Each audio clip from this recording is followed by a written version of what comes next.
Guys, it's the novice back again with another review. I just finished watching, believe it or not, The Equalizer, the 2014 Denzel Washington movie, action thriller, starring Denzel, directed by Antoine Fuqua. I only know him from Training Day, written by Richard Wenk, and based on, believe it, TV show um, from the 80s that was written by some other people that I also need to thank, I guess, for that source material. God damn, why haven't I watched this movie before? I've seen bits of it on TV and I've heard good things. I've heard people compare it to John Wick. I don't know what it is. Maybe because I watched it on Netflix just now. It was like non-stop, and I need to start watching things, like forcing myself to watch things that have good reputations, because at worst, the worst case scenario is overhyped. The best case scenario, actually, I cash in the check and I get what I like. And I really like this movie. This movie, what's here's the hook, line, sinker about this movie. Yes, it's a good action movie, but it doesn't even feel. People compare it to John Wick. I'm guessing because they both came out in 2014, the first movies. Um, I'm guessing the reason why they compare it is because it's a similar archetype. It's a old dude who you think he's probably at the end of his rope in terms of his past, and then that one thing he just can't let go. You know what? It's go time. Which is it's funny. I say it's go time. That's the soundtrack for. I remember the Equalizer 2 trailer, which I've seen. Again, it's so weird that I haven't sat down and watched this movie. But let me just get straight into the positives and maybe one or two flaws. I'm trying to think of flaws. Positives. What stuck out to me? Obviously, Denzel. When this movie started, here's the thing about that this movie carried through very well. And I want to shout out the big up this screenwriter, Richard Wenk. You godsend. I'm gonna watch a lot more of your movies. I've been looking at you on IMDb. You wrote one of the Jack Reacher movies. I'm gonna watch you. But what's great about the script is that even little characters felt organic in as far as they were connected to this guy. There's something about this guy is like he does Punisher type shit. But he don't feel like he feels more like a Superman type character, like that classic champion who wants to look out for you, like do the right thing, look out after the little guy. Uh, Maybe that applies to a bunch of different people, like a Spider-Man type thing or whichever. But this guy, he is that dude. I'm telling you. And this movie starts by reminding you like little things, like he'll take care of a friend, or like look out for people. See him like he's talkative at work. He he's not someone who keeps to himself, but you can tell on a subtle level. There's a reason why you you don't know too much about him, and then you find it out, and it's ridiculous. I heard a YouTuber speak about this character Robert McCall, and he said that he's a guy who he's old. You can tell, like he moves slow for a reason, but when he gets them old man paws on you, is game over. And I completely agree. That's how the fight scenes are good in this movie. Is that you don't think he can move as fast as he does, and they watch it as soon as he grabs someone. Yeah, yeah. I could not stop laughing. It wasn't even laughter. It was just like, oh, like looking at this movie like, oh, what? Shoot. The third act of this movie, well done. What the direction, Antoine Fuqua, shout out to you, but you're already an OG because you did Training Day. Um, Another thing I like about um, this movie had a good. It knows what I need when it comes to action. Mini bosses and bosses. Yes, there were a lot of like basic type of characters in this movie. If you're not here for that, then you probably just don't like the action genre anyway. This felt like the creme de la creme, like the gourmet meal, vintage, like Italian special, fresh from some village in Italy where they invented pasta. It was that to the action genre because even the henchmen in the third act weren't acting stupid completely. They were acting semi-smart. Like the way they were moving, like the Robert McCall, which is Denzel's character, he was setting up traps for them. I won't say where.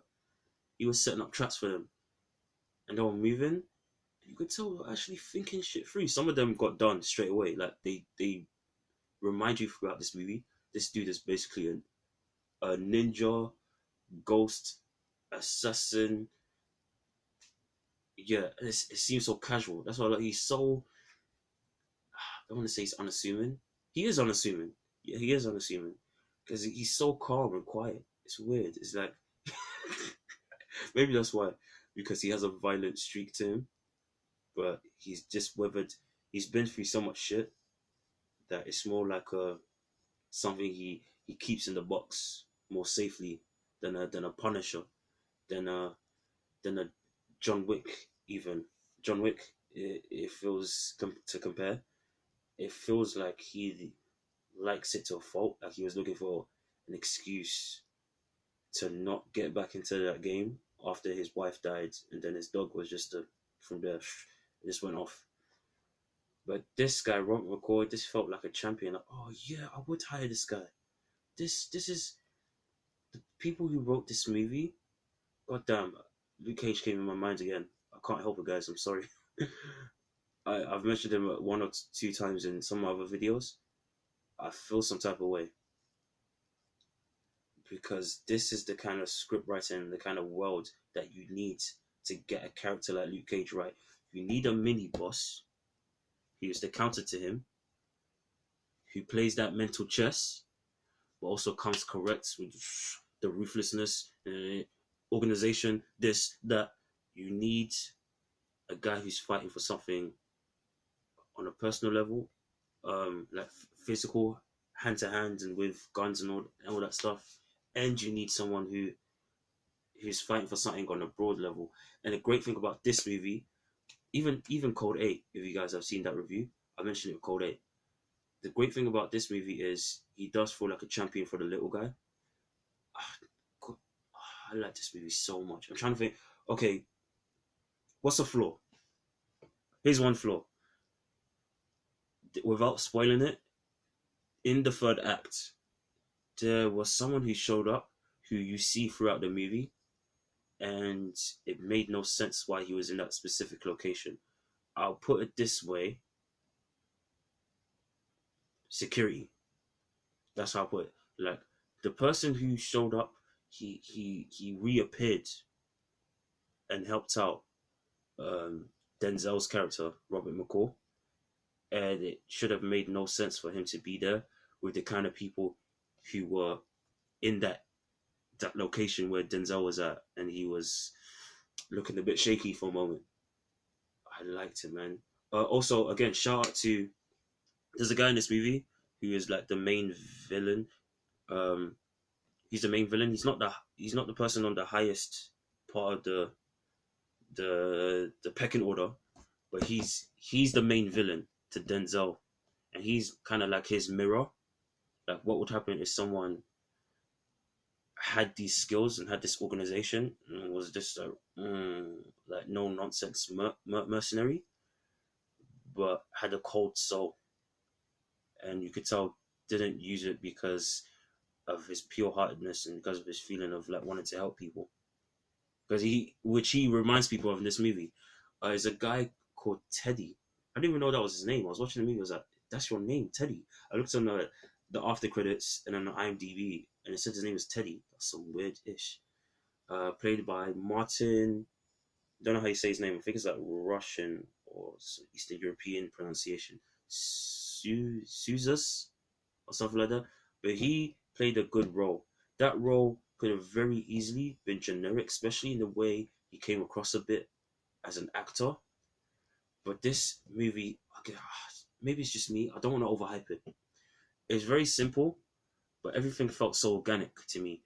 there was a conversation where, again, another character who's close to Robert McCall, Denzel's character, uh, the husband of this character who's close to Denzel's character, is talking to this guy. Again, felt organic.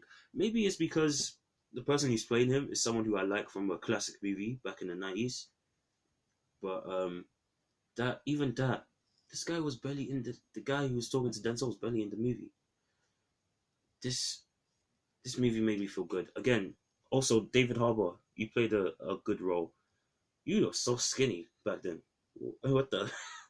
It's like as soon as I think Stranger Things season 1 came out that same year, and you got fatter. I don't know if that's like your brand, but yeah, that's some. Yeah, it might be actually dad bod and all that. But definitely, this movie is a thumbs up. I definitely recommend you watch it if you haven't. It's on Netflix. Go see it, please. If you have seen it, tell me your thoughts down below. If you like this video, check out some of my others. And that's it. Signing off.